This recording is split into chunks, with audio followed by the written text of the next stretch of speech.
Economic growth और हमने executive समझा कि जो ग्रोथ है हम उसको ग्रोथ के ग्राफ को कैसे रीड करते हैं या ग्रोथ एक्चुअली होती क्या है। उसमें पॉजिटिव ग्रोथ है, स्लो ग्रोथ है, नेगेटिव ग्रोथ है, और जीडीपी जो है वो किस डायरेक्शन में जाती है। ये हमने कल इसको अच्छे से देख लिया। और इकोनॉमिक ग्रोथ परसेंटेज में होती है तो वो रेट ऑफ इंक्रीज है, जबकि जीडीपी एब्सोल्यूट फिगर में होती है तो वो जीरो या नेगेटिव नहीं हो सकती। ग्रोथ जीरो या नेगेटिव हो सकती है, और उससे जीडीपी पे क्या इम्पैक्ट पड़ता है ग्रोथ के जीरो होने से या नेगेटिव होने से, वो भी हमने कल देख लिया कि जीरो होगी तो जीडीपी जीरो हो जाएगी। जीडीपी की कह रहा हूँ जीडीपी कांस्टेंट हो जाएगी, हर साल उतनी ही आउटपुट प्रोड्यूस होगी। और अगर नेगेटिव हो जाएगी ग्रोथ तो जीडीपी फॉल करने की जरूरत है, लेकिन जीरो नहीं हो सकती। अच्छा, आगे हम आगे जी ये ग्रोथ, चूंकि इकोनॉमिक ग्रोथ पढ़ रहे हैं तो इसमें हम ग्रोथ साइकिल की बात कर सकते हैं। इसको इकोनॉमिक साइकिल भी बोलते हैं, इसको ट्रेड साइकिल भी बोलते हैं, ये डिफरेंट नाम है इसकी। अच्छा, अब ये कि इसको क्यों बोलते हैं ग्रोथ साइकिल, क्योंकि ये आपको दिखाता है कि कंट्री की ग्रोथ की सिचुएशन क्या है। यानी कि जो हमने पढ़ा कि अब पॉजिटिव ग्रोथ चल रही है, ग्रोथ इकोनॉमिक ग्रोथ हो रही है ज्यादा, अब इकोनॉमिक ग्रोथ स्लो हो गई है, अब जीरो हो गई है, अब नेगेटिव हो गई है, तो ये सारी चीजें हम स्टडी करते हैं ग्रोथ साइकिल में या इकोनॉमिक या ट्रेड साइकिल में। क्योंकि साइकिल जो है वो डिफरेंट स्टेजेस को आइडेंटिफाई करता है एक इकोनॉमी की, based on the growth rate. Growth को देखकर हम आइडेंटिफाई करते हैं कि इकोनॉमी जो है वो ट्रेड साइकिल की कौन सी स्टेज पे या कौन सी फेज में है। अच्छा, तो कौन सी फेज को हम देखते हैं अभी, पहले हम उससे पहले हम पहले सारी फेजेस की बात कर लेंगे। ट्रेड साइकिल में फेजेस कौन कौन सी होती हैं। तो अब मैंने लिखा है ना, जैसे कि ट्रेड साइकिल जो है ना वो अप्स एंड डाउन्स दिखाता है real GDP growth over time. Normally एक साल की बात कर ले अगर, तो अप्स एंड डाउन का मतलब यही है ना, ग्रोथ बढ़ रही है, ग्रोथ कम हो रही है, ग्रोथ जीरो हो रही है, ग्रोथ नेगेटिव हो रही है, ये उसी की बात हो रही है। तो अगर ग्रोथ बढ़ रही है तो इसे बोलते हैं ऑप्टिमिज्म। यानी कि ओवरऑल इकोनॉमिक एक्टिविटी तेज हो रही है और बिजनेस एक्टिविटी भी तेज हो रही है, तो मुल्क के लिए अच्छा है ना, ज्यादा आउटपुट बनेगी, ज्यादा एक्सपोर्ट भी करेंगे, एम्प्लॉयमेंट मिलेगी, यही होता है ना इससे। ग्रोथ नीचे को जा रही है, फिर जीरो हो रही है या नेगेटिव हो रही है, तो इसका मतलब है कि ये रिवर्स हो जाएगा। और ये इंडिकेशन शो कर रही है कि इकोनॉमिक सिचुएशन जो है ना वो अच्छी नहीं है, वो इकोनॉमिक क्राइसिस की तरफ जा रहा है, क्योंकि उसमें अनएम्प्लॉयमेंट जो है ना वो बढ़ेगी, बल्कि जीडीपी भी कम हो जाएगी, इन्वेस्टमेंट नहीं हो रही, ओवरऑल बिजनेस एक्टिविटी जो है वो बहुत स्लो डाउन हो जाएगी। तो ये इसको पेसिमिज्म भी बोलते हैं, ऑप्टिमिज्म और पेसिमिज्म। तो जीडीपी ग्रोथ के हवाले से तो ट्रेड साइकिल या ग्रोथ साइकिल इसी को दिखाता है। अब फेजेस की बात करें तो चार इसकी स्टेजेस या फेजेस होती हैं।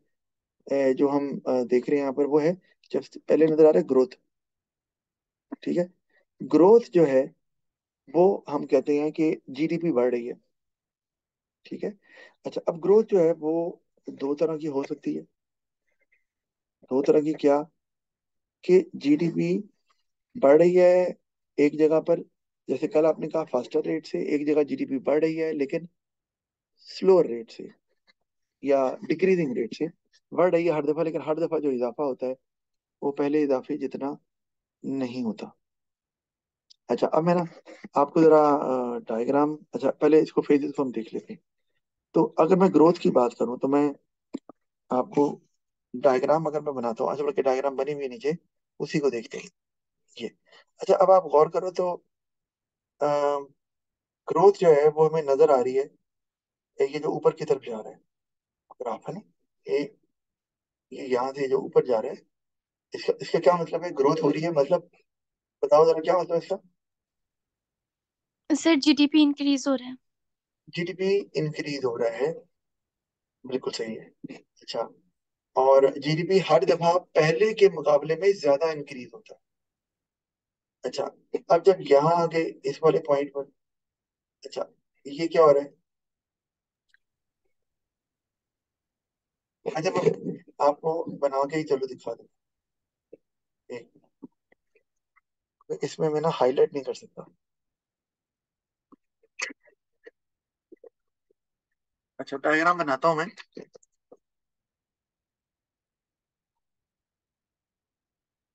यहाँ पर। ठीक है जी। तो यहाँ मैंने ले लिया जीडीपी, और नीचे मैंने ले लिया टाइम, क्योंकि over a period of time ये phases over a period of time आती है। तो ये गए, ये आ गए, उसके बाद ये चले, ये ये गए, ये आ गए, फिर ऊपर चले गए। अच्छा, ये फिर और नीचे टच हो गया ना, टच करना नहीं मैंने। अच्छा, अब इसमें ये जो पहली फेज है, जिसको मैंने ए लिखा हुआ है, आपने जैसे बताया कि ये इकोनॉमिक ग्रोथ है, मान लेते हैं कि ये ग्रोथ है, मैं इसे लिख देता हूँ, ये ग्रोथ। ये जो बी है, ये क्या है, बी क्या है, बता दो, सोच रही हो सर डिक्रीज हो रहा क्या? है जीडीपी। हाँ जी, बिल्कुल सही। जीडीपी डिक्रीज हो रहा है क्योंकि हमने वाई एक्सिस पे जीडीपी लिया हुआ भाई, तो जीडीपी ही डिक्रीज हो रहा है, और नेगेटिव तो नहीं जा सकते ना। बिल्कुल, जीडीपी डिक्रीज, तो इसको हम बोलते हैं रिसेशन। जीडीपी डिक्रीज हो रहा है। अच्छा, और ये जो टॉप का पॉइंट हमें नजर आ रहा है पीक पे, ये तो ये वाला, इसको हम बोलते हैं बूम। अच्छा, बूम का मतलब है इस वक्त जो जीडीपी है ना वो टॉप पे है, कंट्री की हाईएस्ट है GDP compare to any other time period, उस साल की बात करें। तो अगर ग्रोथ हो रही है ना, तो ग्रोथ का मतलब है कि चीजें अच्छी हैं, और ग्रोथ अगर हो रही है यानी कि जीडीपी बढ़ रही है, तो इसका मतलब एम्प्लॉयमेंट भी बढ़ रही है, इन्वेस्टमेंट हो रही है, फिर आप एक्सपोर्ट्स भी कर पाएंगे, गवर्नमेंट को टैक्सेस भी मिल रहे हैं क्योंकि चीजें बन रही हैं तो बिक भी रही हैं, फिर लोग भी कमा रहे हैं, वहां से भी टैक्सेस आ रहे हैं, फिर गवर्नमेंट टैक्सेस को इस्तेमाल कर सकती है फॉर इकोनॉमिक डेवलपमेंट, उसमें इंफ्रास्ट्रक्चर, एजुकेशन, हेल्थ केयर वगैरह, ये आप हम जोड़ सकते हैं ना ग्रोथ का ये फायदा। इन्वेस्टमेंट भी हो रही है। बूम पे जब पहुंचते हैं तो ये आप टॉप पे पहुंच गए हैं, तो बूम लगता है कि एक अच्छी चीज है ना, लग रहा है ना ये इकोनॉमी उस वक्त अच्छी सिचुएशन में है, एक्चुअली नहीं है। क्यों? क्योंकि सर इन्फ्लेशन की वजह से। हाँ, देखो ग्रो, ये बात आपकी सही है, ग्रोथ जब होती है तो इन्फ्लेशन भी होती है, ये ग्रोथ का एक नेगेटिव पॉइंट है। और जब बूम पे पहुंचते हैं तो इसका मतलब इन्फ्लेशन बहुत ज्यादा हो जाती है। अच्छा, तो हो ग्रोथ तो हो रही है ना, कोई बात नहीं, जब तक ग्रोथ हो रही है, इन्फ्लेशन हो रही है, आप कहते हैं ठीक है। अच्छा, जब वो टॉप पे पहुंचने के बाद नीचे क्यों जा रहा है, ये बूम की वजह से। बूम जो है ना, वो आप ये समझो कि एक गुब्बारा है जिसमें अब हवा भरती जा रही हो, तो हवा बढ़ती जा रही है, गुब्बारा बड़ा होता जा रहा, खुश हो रही है, और बड़ा हो गया, और बड़ा हो गया, मैंने तो सिर्फ 20 रुपए दिए थे, गुब्बारा इतना बड़ा मिल गया। तो आप जब, अब क्या हो रहा है कि एक लेवल आ गया, आपने कहा अब पता नहीं हवा और भरी जाती है कि नहीं, क्योंकि वो फट सकता है और काम खराब हो जाएगा फिर आपका सारा। लेकिन तो वो, अब बूम ऐसा ही गुब्बारा है जिसमें एलिमेंट ऑफ अनसर्टेनिटी आ गया, यानी कि आपने हवा भर के इस लेवल पे पहुंच गई हो गुब्बारे में कि अब आपको नहीं पता कि गुब्बारे ने अब मजीद फैलना है या फटना है। तो बूम जो है ना, वो यही सिचुएशन आ गई भी है। तो बूम के बाद चूंकि अनसर्टेनिटी का एक की सिचुएशन होती है, तो होता क्या है, वो बूम तो फटता नहीं है, लेकिन लोगों में लैक ऑफ कॉन्फिडेंस आ जाता है। जैसे ग्रोथ में इन्वेस्टमेंट आप देख रहे हैं यार, एम्प्लॉयमेंट मिल रही है, इनकम भी मिल रही है, लोग चीजें खरीद रहे हैं, तो एग्रीगेट डिमांड बढ़ रही है, तो एग्रीगेट सप्लाई भी बढ़ती है, तो हर चीज अच्छी हो रही है। लेकिन बूम पे पहुंच के, अच्छा, और कीमतें भी बढ़ रही हैं, इन्फ्लेशन हो रही है ना, तो कीमतें बढ़ रही हैं, प्रोड्यूसर भी इंकरेज हो रहा है, अच्छा कीमतें बढ़ रही हैं, अच्छी बात है, हमारा प्रॉफिट भी बढ़ रहा है, क्योंकि प्राइस बढ़ने से सप्लाई बढ़ती है, आपको पता है, तो वो भी बढ़ रही है। लेकिन एक लेवल पे आके इन्फ्लेशन बहुत ज्यादा हो जाती है, और अब होता क्या है, लोग तो बेशक ले रहे हैं, लेकिन अब इन्वेस्टर सोचना शुरू कर देते हैं, प्रोड्यूसर सोचना शुरू कर देते हैं कि भाई पता नहीं अब इस इन्फ्लेशन पे लोग लेंगे कि नहीं लेंगे, यानी कि लैक ऑफ कॉन्फिडेंस, वो दोबारा फटा नहीं है, लैक ऑफ कॉन्फिडेंस आ गया, पता नहीं यार अब कीमतें बहुत बढ़ गई हैं, अब शायद लोग ना लें, तो क्या करेंगे, ऐसा करते हैं यार अभी प्रोडक्शन को रोक देते हैं, पहले देखते हैं लोग लेते हैं कि नहीं लेते, ये ना हो कि आगे बना ले और बिके ना, लैक ऑफ कॉन्फिडेंस की वजह से ना। अच्छा, वरना बूम पे जा तो अच्छा ही रहा है सब कुछ, इन्फ्लेशन ज्यादा जरूर हुई हुई है। तो आप जब प्रोडक्शन रोकते हैं तो उन वर्कर्स को तो निकाल दिया ना आपने, उन्हें कहा जी बाद में बताएंगे आपको क्या करना है, काम कराना है कि नहीं। तो वो वर्कर जो अनएम्प्लॉय हो गए, अब वो चीजें तो नहीं खरीद सकते जो पहले खरीद रहे थे। इसका मतलब है इकोनॉमी के अंदर डिमांड का जो लेवल है, एग्रीगेट डिमांड का लेवल, वो कम हो जाएगा। कम होगा क्योंकि नौकरी जो जा रही लोगों की, हर इंडस्ट्री में हर फर्म ये काम कर रही है। तो वो जो इन्वेस्टर्स हैं, जो प्रोड्यूसर्स हैं, जो फर्म, वो कहेंगे देखा, कसूर अपना है, देखा हमने कहा था ना, ये अब हो सकता है लोग ना लें, डिमांड कम होगी ना। अब वो क्या करेंगे, वो और लोग निकाल देंगे, भाई डिमांड कम हो गई है, आप भी छुट्टी करो। तो वो फिर आप बूम से रिसेशन की तरफ आ गए, और अब जीडीपी जो है वो, जो पहले उन्होंने रोकी थी, अब वो कम होना शुरू हो जाएगी। अगले साल कम लोग बनाएंगे कि नहीं भाई काम खराब है। 6 महीने बाद या 6 महीने का पीरियड भी ले सकते हैं आप, कि अब नहीं हो रहा काम, डिमांड नहीं हो रही। तो आप नीचे की तरफ आना शुरू हो जाएंगे, और इसका मतलब है कि जीडीपी गिरेगी, तो आपकी इन्वेस्टमेंट चूंकि गिर गई है, और फिर अनएम्प्लॉयमेंट जो है वो भी बढ़ेगी, या एम्प्लॉयमेंट जो है ना वो गिरेगी। तो ये मामला शुरू हो जाएगा। और जो और इसकी एक निशान ये है कि इसमें ना इन्फ्लेशन की जगह पर अब डिफ्लेशन शुरू हो जाती है।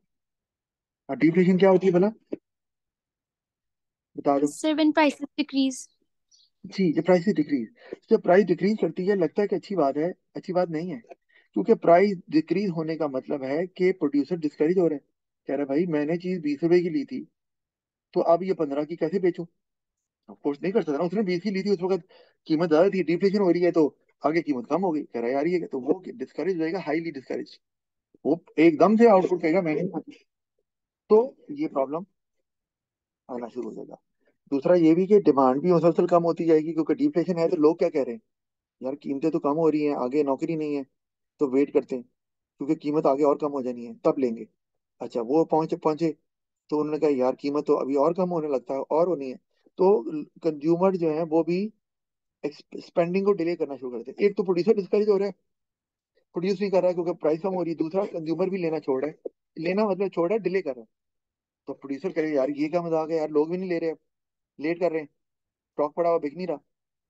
तो दोनों सूरतों में फिर एकदम से वो फिर और प्रोडक्शन कम कर देते हैं। तो फिर अनएम्प्लॉयमेंट भी बढ़ना शुरू हो जाती है, जीडीपी कम होना शुरू हो जाती है, और प्राइसेस भी मजीद गिरती जाती हैं, डिफ्लेशन की तरफ जाना शुरू कर देते हैं। अच्छा, और फिर आप एक लेवल पे पहुंच जाते हैं वहां पर, जिसको आप कह सकते हैं कोई लोएस्ट लेवल जो भी आपका मौजूद है। तो ये रिसेशन में ही हो रहा है काम। रिसेशन में जीडीपी गिरती है, लेकिन एक बात याद रखनी, रिसेशन वो होता है जिसमें जीडीपी गिरे फॉर 2 कंसेक्यूटिव क्वार्टर्स। मतलब क्वार्टर ऑफ द ईयर, क्योंकि साल की बात कर रहे हैं ना, ये साल में ही होता है।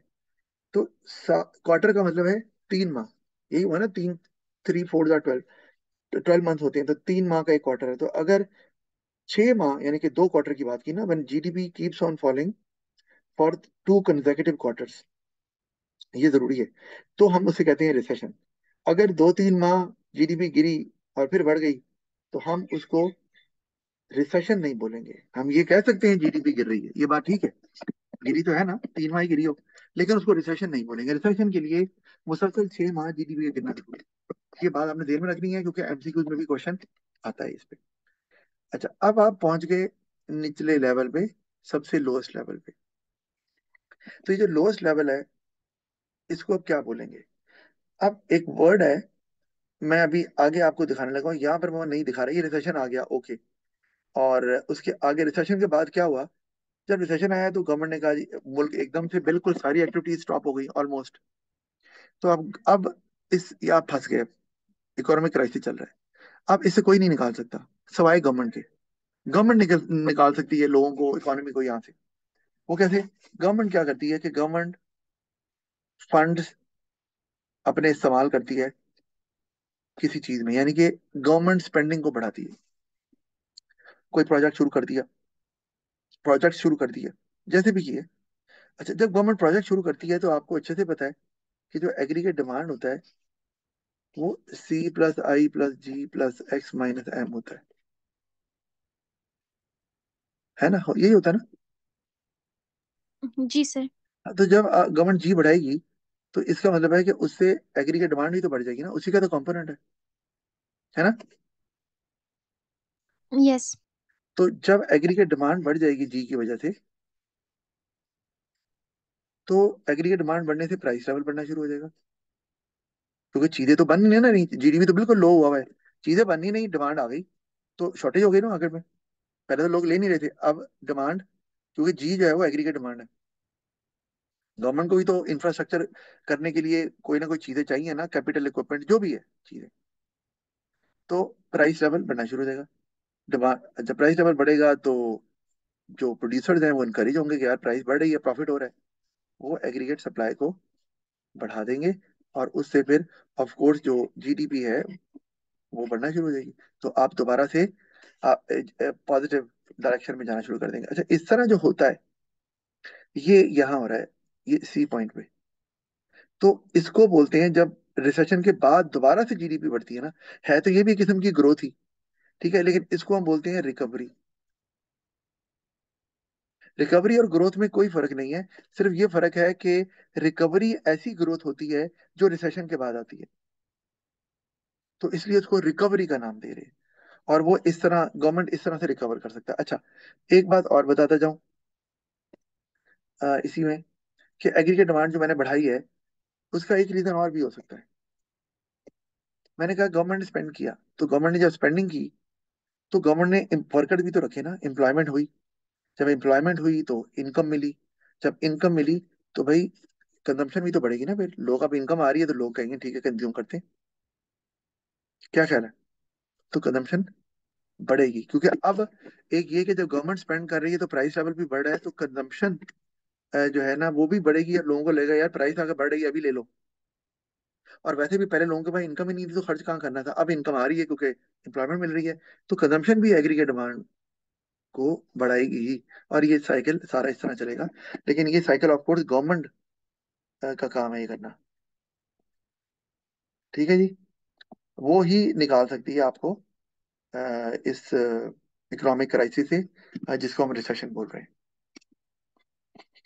समझ आ गई ना आपको? जी सर। अच्छा, तो हमने रिकवरी भी देख ली। अच्छा, अब मैं ना आपको एक और चीज बनाने लगा यहाँ। ये ना इम्पोर्टेंट टॉपिक है, इसलिए थोड़ा टेक्निकल भी है।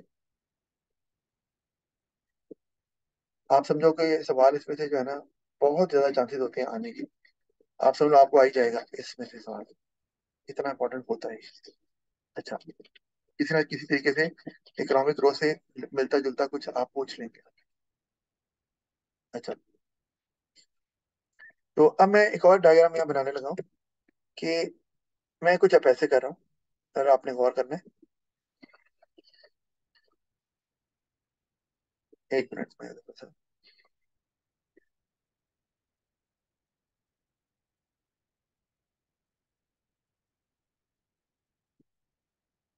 अच्छा, ये भी इकोनॉमिक साइकिल, ग्रोथ साइकिल या ट्रेड साइकिल ही को मैं शो कर रहा हूँ। अच्छा, हमें नजर आ रहा है कि जो पहली फेज है ए वाली, वो तो हमें पता चल रहा है कि ग्रोथ है। और यहाँ पर भी मैंने ना वाई एक्सिस पे जीडीपी लिया हुआ है, ठीक है, ये ध्यान में रखना, जीडीपी लिया हुआ है। तो पहले ग्रोथ हो रही है, उसके बाद आप ऊपर जा रहे हैं तो आपके पास बूम आ रहा है, बी फॉर बूम आ गया, फिर सी आ गया, तो सी में आपकी फिर ऑफ कोर्स रिसेशन शुरू हो गई, ठीक है। अच्छा, अब और ये आपकी जो है ना, आगे मैं अगर बनाऊं, लेकिन अभी बाद में बनाता हूँ। मैं ना इसको कह रहा हूँ ई, ए बी सी, और ई आ गया आपके पास, जो मैंने जैसे आपको पहले बताया कि ये है रिकवरी।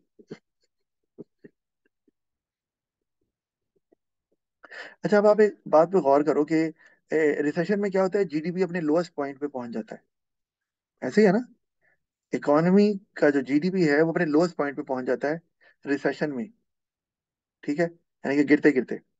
अच्छा, लेकिन आप गौर करो, ये जो ये हिस्सा है यहाँ लोएस्ट पॉइंट पे तो जरूर है, लेकिन बहुत कम टाइम पीरियड के लिए वो अपने लोएस्ट पॉइंट पे गया और फिर ऊपर चला गया, ठीक है। अच्छा, अगर हम, तो इसको हम बोलते हैं, मैं इसको नीचे, अच्छा यहाँ लिख देता हूँ, वी शेप्ड,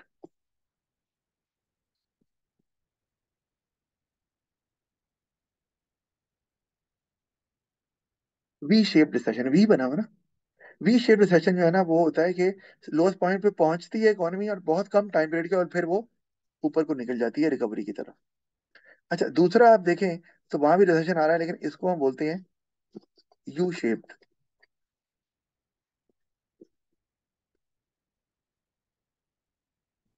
ठीक है। और यू नजर भी आ रहा है, यू सा बना हुआ है। ठीक है। इसमें क्या हो रहा है, इकोनॉमी जो है वो अपने लोएस्ट पॉइंट पे पहुंच रही है और परसिस्ट कर रही है उस पॉइंट पर काफी ज्यादा देर तक। लोएस्ट पॉइंट पे पहुंचकर ऊपर नहीं जा रही फौरन, वहां ठहर रही है। इसका मतलब ये ज्यादा डेंजरस है इकोनॉमी के लिए कि लोएस्ट पॉइंट पहुंची, चलो आ जाता है यार लोएस्ट पॉइंट, फिर चले गए ऊपर, वो नहीं जा रहे ऊपर, वो वहीं रुक रहे हैं। अब 8 साल 10 साल जितना भी टाइम, तो ये 5 साल, इस तरह अगर हो जाए कि रिसेशन में जीडीपी लोएस्ट पॉइंट पे पहुंचे, रिसेशन आए और रिसेशन परसिस्ट करे। ठीक है। इसके लिए हम वर्ड इस्तेमाल करते हैं जो मैंने यू शेप लिखा है, जिसे हम कहते हैं deep down recession. Deep down recession. ठीक है। अच्छा, अब इसको, ये जो हमें नजर आ रहा है इसको हम बोलते हैं, मैंने यहाँ पे नाम लिखूंगा डी। ठीक है। और डी पर है डिप्रेशन। ये अब इकोनॉमी डिप्रेशन में चली गई, मतलब लोएस्ट पॉइंट पे पहुंची है और लोएस्ट पॉइंट से अब निकल नहीं रही।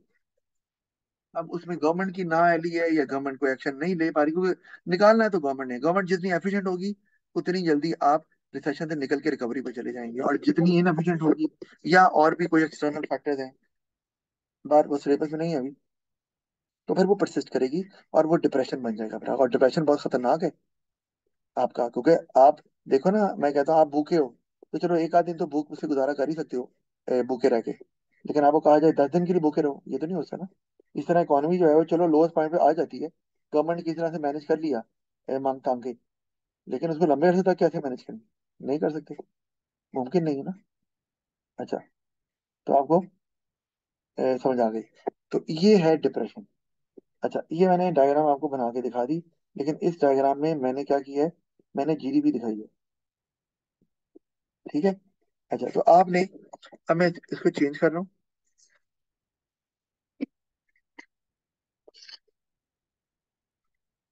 ये देखो जरा, इसको मैं चेंज कर रहा हूँ,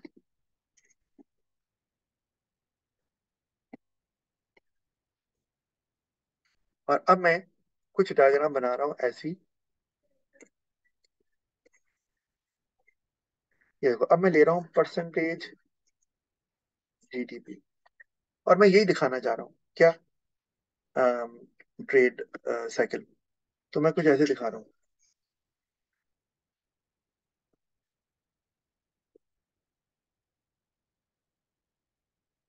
ठीक है जी। अच्छा, और इसी तरह से ये भी परसेंटेज जीडीपी है। और अब क्या हो रहा है,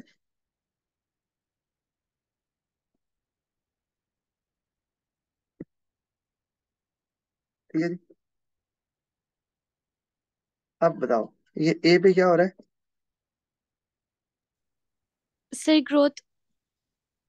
बिल्कुल ठीक है। अच्छा, ग्रोथ हो रही है, बिल्कुल सही है आपकी बात, लेकिन ग्रोथ हो रही है, आप कह रहे हो इंक्रीजिंग रेट से, जीडीपी बढ़ रहा है इंक्रीजिंग रेट से, है ना। Yes sir. वो जो पहले डायग्राम बनाई थी उसमें कोई चक्कर नहीं इंक्रीजिंग डिक्रीजिंग का, क्योंकि उसमें तो रेट ही नहीं दिया हुआ, उसमें तो जीडीपी दी थी ना, उसमें इंक्रीजिंग रेट से डिक्रीजिंग रेट से कोई ताल्लुक नहीं, बढ़ रहा है या कम हो रहा है। अच्छा, अब यहाँ पर ये हमें बता रहा है ये बी में क्या हो रहा है। अच्छा, ये तो हो रही है ग्रोथ, आपने कहा ये ग्रोथ है, तो बी में क्या हो रहा है। सर रिसेशन है लेकिन जीडीपी इंक्रीज हो रहा है स्लोअर रेट पर। अच्छा, तो अगर जीडीपी इंक्रीज हो रहा है स्लोअर रेट से, तो रिसेशन कैसे हो गया। रिसेशन तो बोलते हैं जब जीडीपी कम होती है, नहीं, जी बताओ। सर। अब यही बात हुई ना, रिसेशन तो होता है जब जीडीपी कम होती है, तो आपने तो खुद ही कहा जीडीपी कम नहीं हो रहा, स्लो हो रहा है, स्लो बढ़ रहा है, तो बढ़ तो अभी भी रहा है ना भाई, जब बढ़ रहा है तो फिर ग्रोथ ही है। इसको हम बोल रहे हैं, ये फास्ट ग्रोथ है और ये है स्लो ग्रोथ। वही बात, इंक्रीजिंग रेट से बढ़ रहा है डिक्रीजिंग रेट से बढ़ रहा है ये ग्रोथ ही। अच्छा, उसके बाद ये देखो, ये जीरो पे पहुंचे तो अब जीरो ग्रोथ होगी ना, यहाँ पे ग्रोथ हो गई 0। अच्छा, तो ये हम इसको लिख सकते हैं, लिखना चाहे तो कि 0 है ग्रोथ यहाँ। उसके बाद नीचे आ गए, यहाँ यहाँ क्या हो रहा सर है? अब रिसेशन डिक्रीज हो रहा है जीडीपी। ये जीडीपी क्योंकि नेगेटिव हो गया ना, ग्रोथ नेगेटिव हो गई, तो ये वो रिसेशन है जिसकी हम बात कर रहे हैं। तो देखो डायग्राम में समझ रहे हैं ना, वो पहले जीडीपी की थी, हम नीचे नहीं गए। वो जीडीपी की डायग्राम थी, ये परसेंटेज, ये तो ये कंफ्यूज कर देता है एग्जामिनर। तो ये ध्यान में रखना पड़ेगा। अच्छा, लॉस पॉइंट पे पहुंचे हैं, फिर ऊपर चले गए। अच्छा, और ये सारा क्या है, जो डी है। अच्छा, अब ये देखो डी जो है, उसमें रिकवरी हो रही है। तो रिकवरी का मतलब है कि अब आप शुरू में तो नेगेटिव ही जा रहा है। ये जो हिस्सा है डी वाला, बताओ ये क्या है?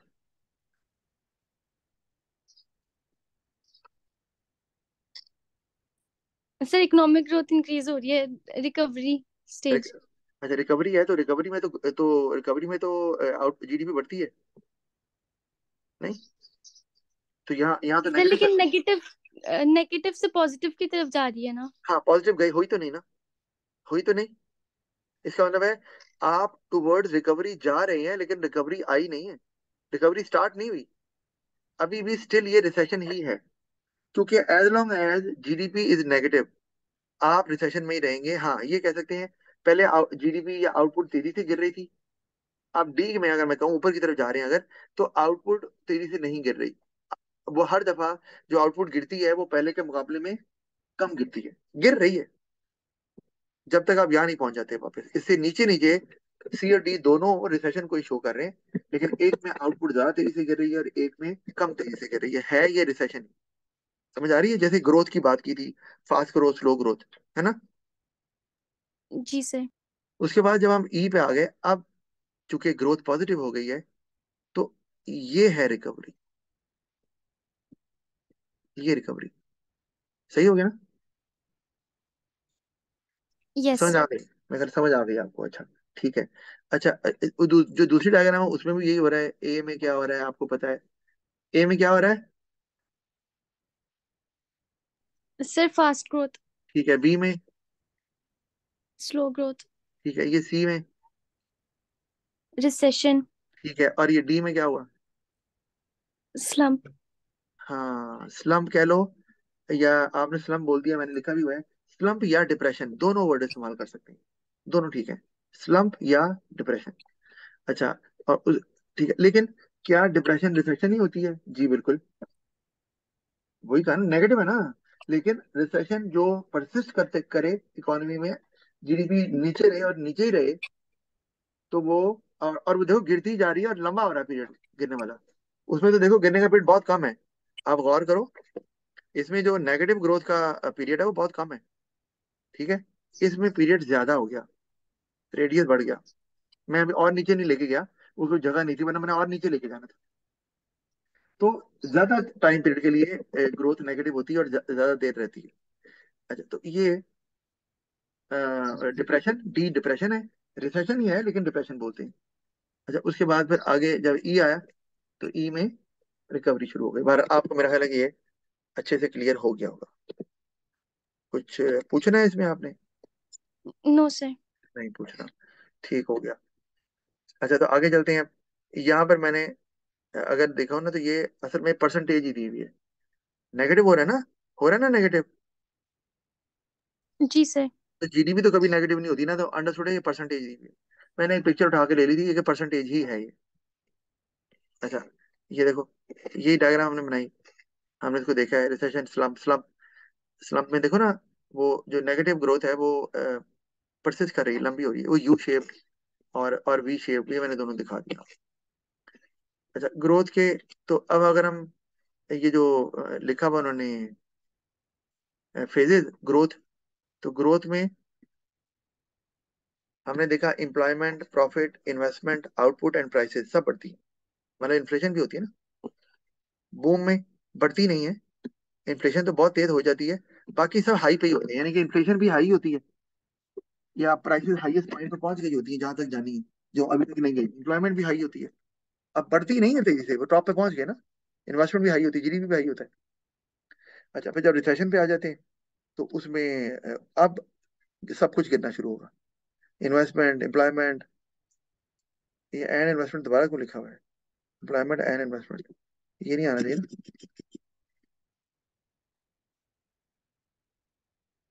ये रिड्यूस एम्प्लॉयमेंट, हाँ, रिड्यूस इन्वेस्टमेंट, रिड्यूस एम्प्लॉयमेंट और low profits, falling inflation and lower agri demand are the key feature.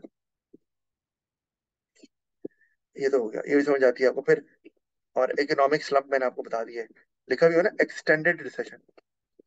और उसमें पहचानना कैसे है आपने उसको, कि उसमें जीडीपी तो गिरती है, ठीक है, या ग्रोथ नेगेटिव हो जाती है, जीडीपी गिरती है या ग्रोथ नेगेटिव होती है, एक ही बात है, डिफ्लेशन हो जाती है, आपको बताया।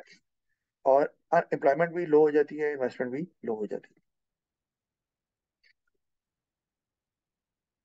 लेकिन ये याद रखना है कि जो रिसेशन होती है वो कहलाती है जब जीडीपी फॉल करती है। मैं यहाँ लिख देता हूँ,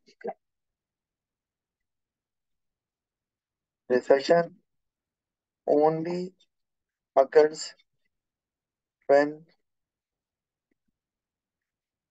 GDP GDP falls for two consecutive, ये क्या हुआ, for two consecutive quarters, यानी कि 6 माह, तब होती है। ठीक है, recession only occurs when GDP falls, GDP continuously falls for two consecutive quarters। ये मैंने आपको बता दिया हुआ पहले भी। अच्छा, आगे चलते हैं। इकोनॉमिक ग्रोथ की के बेनिफिट क्या है, आसान है ये तो, जीडीपी बढ़ा तो क्या होता है, ठीक है। ये मैं इसको डेवलप करने की जरूरत नहीं है। लोगों की नीड्स और वांट ज्यादा सेटिस्फाई हो रही है क्योंकि चीजें ज्यादा बन रही है, तो लोगों को ये आसानी है, तो उनका लिविंग स्टैंडर्ड बढ़ेगा। एम्प्लॉयमेंट अपॉर्चुनिटी ज्यादा क्रिएट हो रही है, इसको भी लोगों को इनकम मिलेगी, परचेजिंग पावर वगैरह, लिविंग स्टैंडर्ड आप इससे जोड़ सकते हैं। मोर बिजनेस अपॉर्चुनिटीज ग्रोथ में होती हैं, तो इससे ज्यादा बिजनेसेस इंकरेज होंगे, ठीक है। तो इससे सेल्फ एम्प्लॉयमेंट भी मिलेगी।